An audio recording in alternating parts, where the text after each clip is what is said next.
Your brand may be staying on top of current trends, but are you agile enough to stay relevant, resilient, and successful as customers, competition, and the world continues to change at a breakneck pace? I'm thrilled to share the newly revised version of my first book, The Agile Brand. I'm calling it The Agile Brand Revisited. It's been updated to reflect our continually changing world, and it provides 7 principles that form the backbone of an agile brand, offering detailed insights and actionable steps for incorporating them into your business strategy. This is the book that started it all, and I'm excited to share it with you. It's now available in print and digital formats and available everywhere. Learn more by going to the Agile Brand Guide website at www.agilebrandguide.com.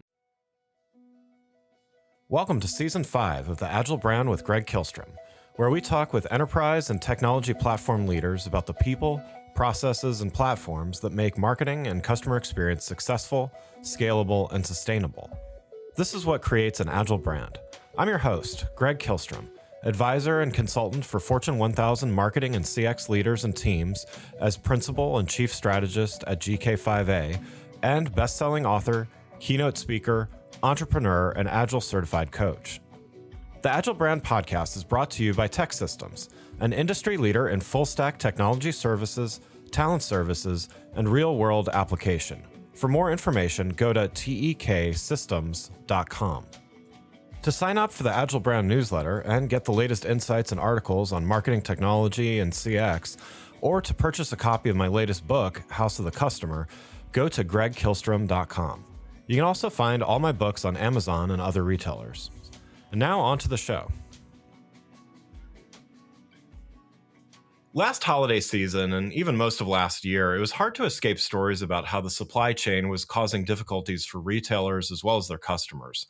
Today, we're going to talk about agile supply chains and how they can improve the customer experience, which is a win-win for businesses and consumers. To help me discuss this topic, I'd like to welcome Peter Pernot-Day, Global Head of Strategy and Corporate Affairs at SHEIN. Peter, welcome to the show. Hey, Greg. It's great to be with you today, and thanks for having us on. Yeah, absolutely. So why don't we get started by you giving a little background on yourself, and if you could talk a little bit about what SHEIN does, that would be great as well. So I am the Global Head of Corporate Strategy and Corporate Affairs, and my role at SHEIN is to work with teams across the company to try to help us realize our vision of bringing the beauty of fashion to everyone. I'm a native of California. I live in San Francisco, and very excited to share that I am an open water swimmer, enjoy swimming in the San Francisco Bay, and find that to be a lot of fun. In terms of what SHEIN itself is we're really the pioneer in what we call on-demand fashion. And what on-demand fashion provides is the ability to significantly reduce inventory waste and inventory risk. And let me explain how we do that. So rather than try to predict demand for garments out into the future, let's say 3-6 months, a year out, what we do is we will make small batches of particular garments, so between 100 and 200 copies for the entire world. We will then offer those on our website, and we will look for what we call demand signals. Is there a real interest from our customers for these products? And if there is, we can go back to our digitally empowered supply chain of third-party, usually small and medium-sized enterprises, to see which producers in our supply chain have capacity and capability to make those garments for the now measured and proven demand. And the net effect of that is quite remarkable. It's allowed us to reduce inventory waste into the low single digits. It also allows us to pass on very significant savings to our customers because the cost of goods sold for each product don't have to account for that inventory risk. And that is really the heart of SHEIN. It's the combination of 2 technologies, the demand measurement technologies and the digitally empowered supply chain.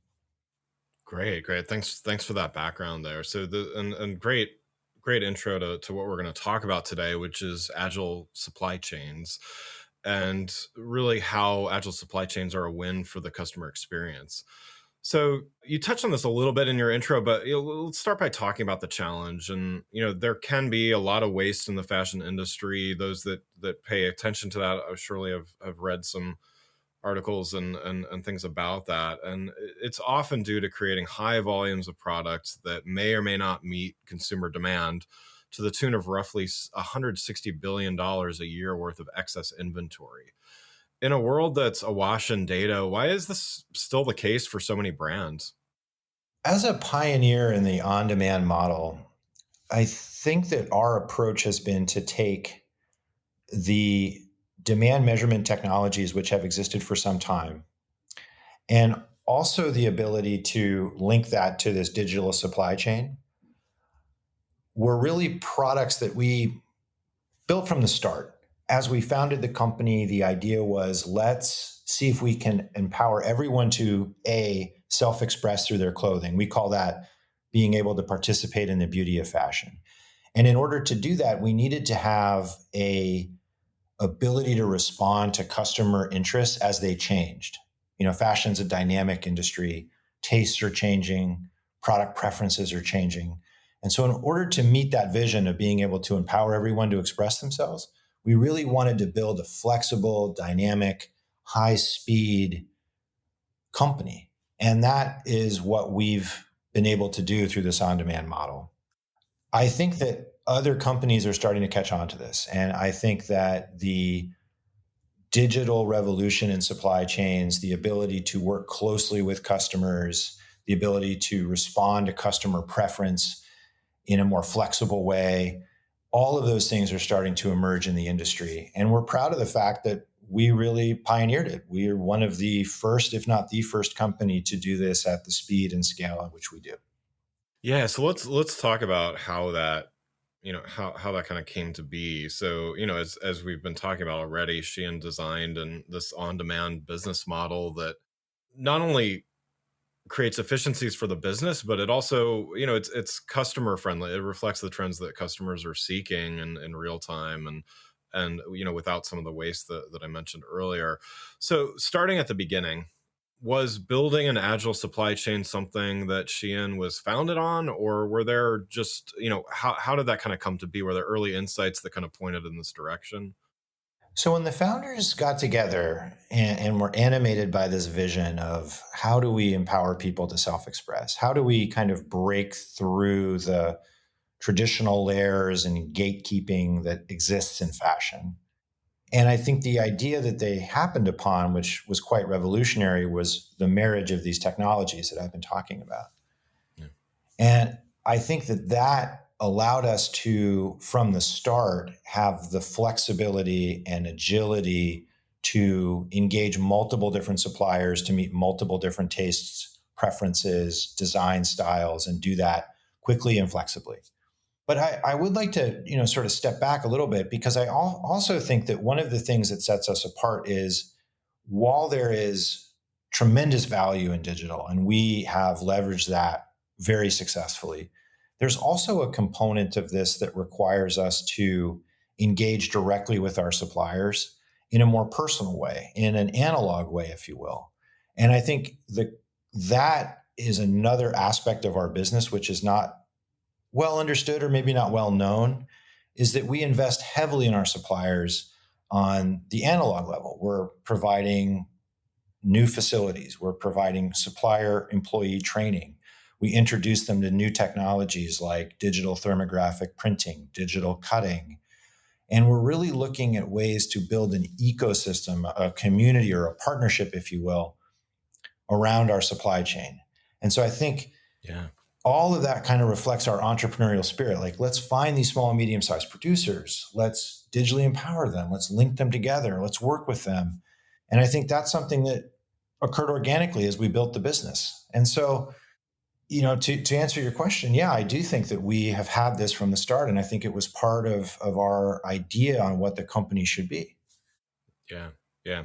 And so you touched on some of the things involved in building this agility, into your processes, but was this, how long did it take to get this running smoothly? I mean, you mentioned you're, if not the first, one of the first to do this. So, certainly there were some, learnings just that you needed to come by. So, how did you, how did you kind of incorporate change to this essentially a brand new process. I think when we were founded in 2012, the idea was to try to identify some suppliers, identify customers, and engage with them digitally. We have iterated on that constantly.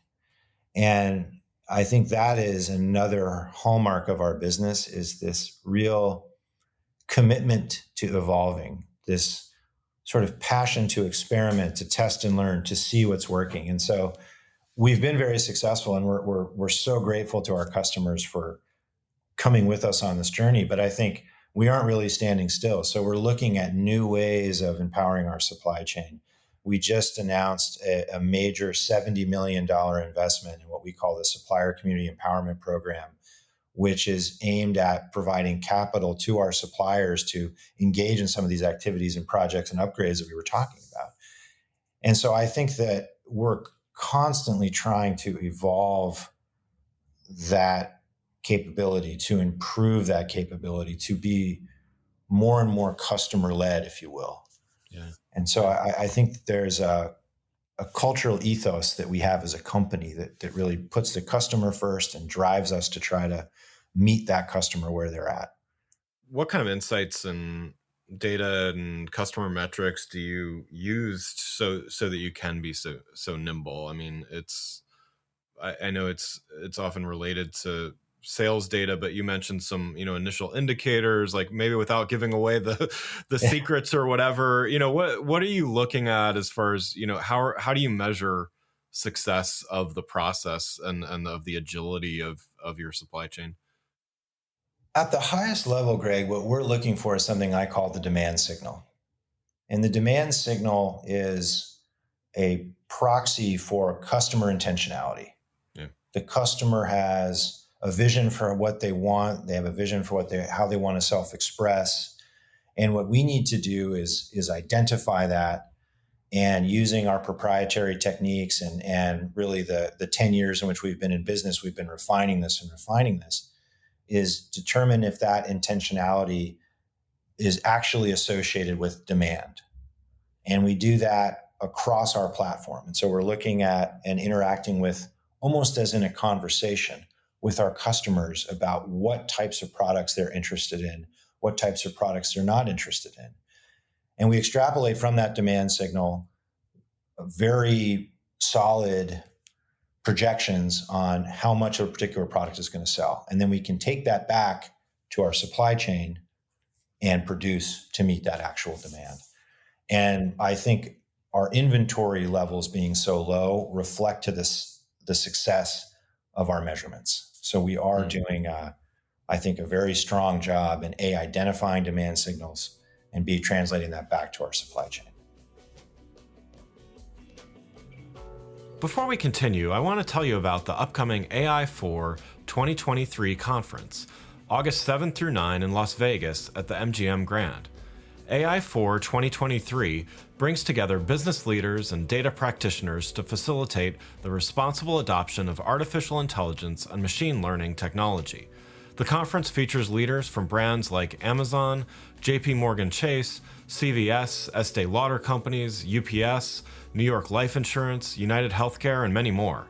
While it's not specifically for marketers and CX professionals, there are plenty of topics both directly and indirectly related to the work you do every day. To learn more and register for the conference, go to ai4.io/USA/register. That's ai4.io/USA/register. And you can register with the code AgileBrand for 15% off your registration. That's AgileBrand, all one word. I'm excited to hear from this amazing lineup of speakers and thought leaders, and hope to see you in Las Vegas. Make sure to register at ai4.io/USA/register with the code AgileBrand for 15% off your registration. Now let's get back to the show.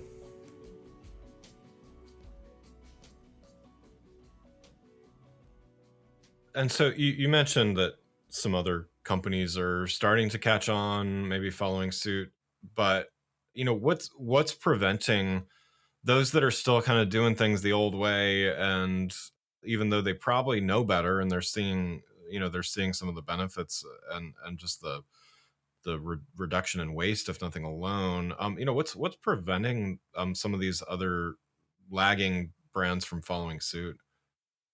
I mean, I can't speak to other brands' intentions or their business models. I just Sure. I don't know them well enough to be informed. But I do know that for us, we see the on-demand model as something that is replicable and scalable and usable by other brands. And we are hoping to and open to partnering with other brands to share what we've learned, to work with them in ways that are collaborative or mutually beneficial, to share technologies and capabilities. I think where this is most critical is in the area of sustainability. One of the hallmarks of our sustainability program at SHEIN is around what we call collective action or collective responsibility. And we think that the capabilities that we've developed and are perfecting on the production side with low waste, low intensity manufacturing, those types of capabilities are something that we should share with the entire industry. And I think there are other market participants who have advances in textiles, advances in recycling or reuse that we're learning from as well. So I do think that one of the best parts of our industry is that there is an emerging sense of collective action, collective responsibility. And I'm hoping that we will continue to play a role in that. And I'm very confident that we will, in fact. Yeah. Yeah. I think that's just great. And that's so powerful to be able to do that. And for your brand to be an example there of how it can be done well. One other thing I wanted to get back to, and a lot of what we talk about on this show is about the customer experience and really how to drive better customer experiences. So in addition to there's business value in creating greater efficiencies. There's let's call it social value in creating and reducing waste and creating a more sustainable business. How has this approach then also helped Shein to be more creative, more in tune with its audiences, maybe go out there a little bit more than it might have, and and more in line with what audiences are wanting? Our view is that the center of our business is our customer. And our customer cohort is extremely creative, extremely broad, and really empowered. And they have strong views on what they want to look like, how they want to be self expressive, and what types of clothing make them feel good, make them feel like their best selves. And that customer centricity is what drives our creativity. We have customers in 165 countries, and those customers are so diverse and they have so many new and novel ideas that we're producing clothing that if it was left to a traditional model, we wouldn't be able to meet that diversity. We wouldn't be able to celebrate that authenticity in the way that we are. So I think to answer your question in the first part, our customer centricity is what makes us creative. But we also go beyond that. So we have a very active in-house design team. We're constantly looking at new designs, new ways to reach and excite our customers. But the most innovative thing that we've done is a program called SHEINx. And SHEINx is an incubator for new designers, new artists who can work with us. And we will help them with logistics. We'll help them with production. We'll help them with marketing. We will promote and advertise their products. And we will list them on our site alongside our normal collections.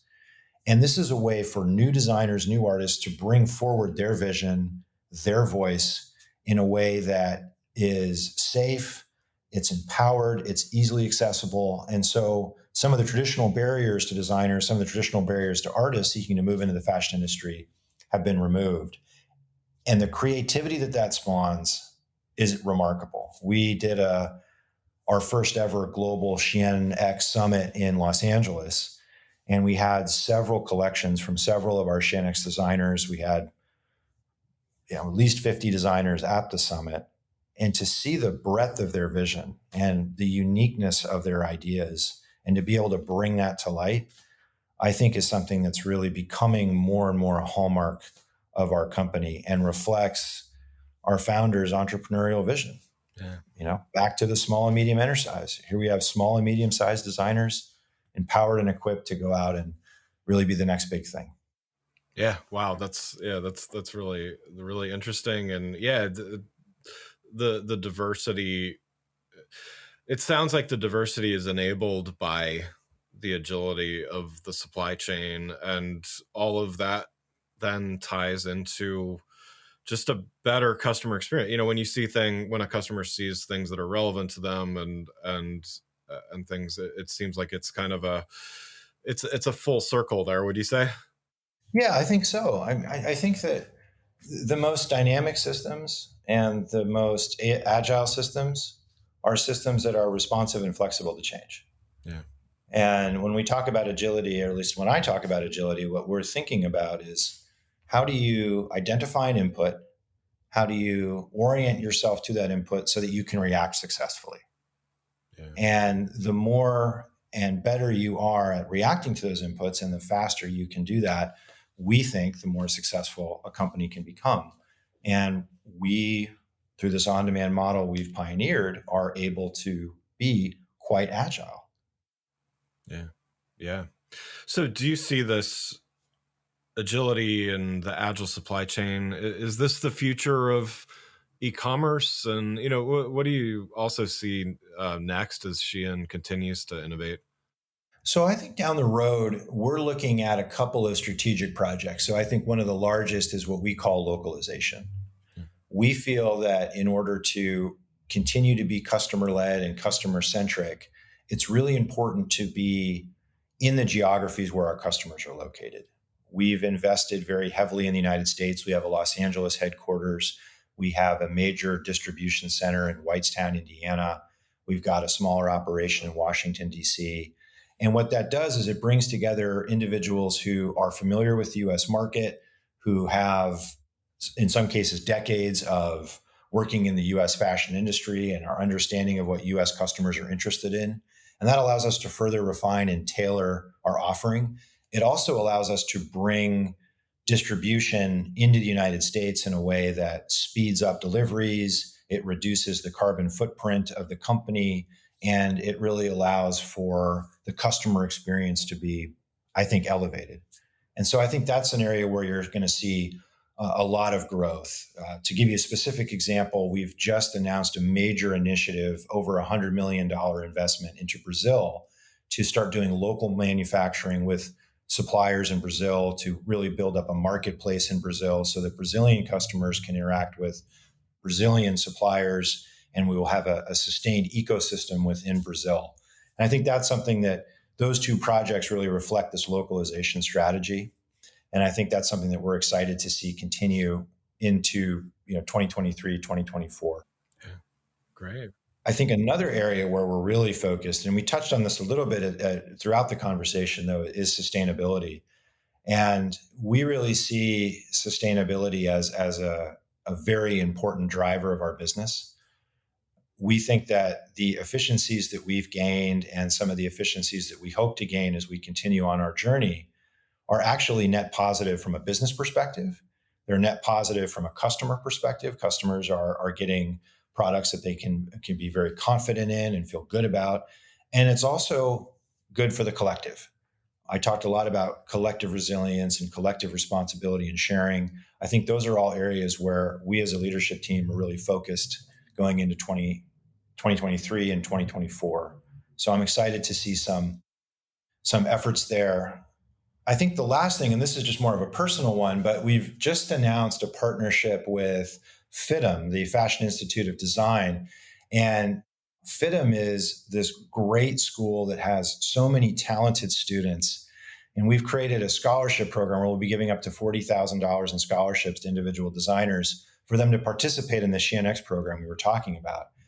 And going back to that idea of empowering the new and finding the next creative voice, this is a way in which we can reach into individuals at the very start of their career, really in college, and we can nurture them and empower them so that they can be really successful, and to do so in a way that eliminates some of the financial burdens of higher education, that allows them to see and experience what the fashion industry is like.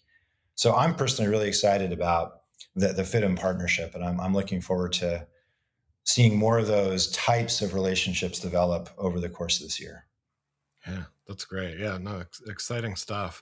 Well, Peter, thanks so much for joining the show. I've got one last question before we wrap up.